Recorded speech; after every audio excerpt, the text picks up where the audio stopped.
പ്രായപൂർത്തിയാകാത്ത ബാലനെ ലൈംഗിക പീഡനത്തിന് ഇരയാക്കിയ സംഭവത്തിൽ മലപ്പുറത്തു നിന്നും കഴിഞ്ഞ ദിവസമാണ് യുവതിയെ പോലീസ് അറസ്റ്റ് ചെയ്തത്. സംഭവത്തിന്റെ കൂടുതൽ വിവരങ്ങളാണ് ഇപ്പോൾ പുറത്തുവരുന്നത്.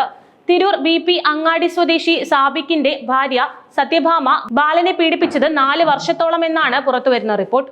യുവതിക്ക് ബാലനുമായി ലൈംഗിക ബന്ധത്തിൽ ഏർപ്പെടാൻ എല്ലാ ഒത്താശയും ചെയ്തതാകട്ടെ സാബിക്കും.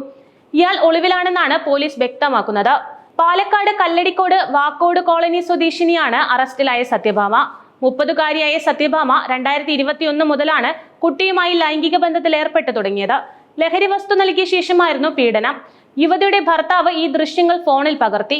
ഇത് പുറത്തുവിടുമെന്ന് ഭീഷണിപ്പെടുത്തിയും പീഡനം തുടർന്നു. കുട്ടിയുടെ ബന്ധുക്കളുടെ പരാതിയുടെ അടിസ്ഥാനത്തിൽ തിരൂർ പോലീസ് ഇൻസ്പെക്ടർ KG ജിനീഷാണ് സത്യഭാമയെ അറസ്റ്റ് ചെയ്തത്.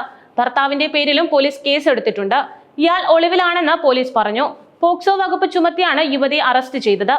10ാം ക്ലാസ്സിൽ പഠിക്കുമ്പോൾ കുട്ടിയെ ലഹരി വസ്തു നൽകി യുവതി പീഡിപ്പിക്കുകയും ഭർത്താവ് സാബിക് കൂട്ടുനിന്നു എന്നുമാണ് പരാതി. കുട്ടിയുടെ സ്വഭാവത്തിലെ മാറ്റങ്ങൾ കണ്ടറിഞ്ഞ് വീട്ടുകാർ നടത്തിയ അന്വേഷണത്തിലാണ് വിവരങ്ങൾ ലഭിച്ചത്.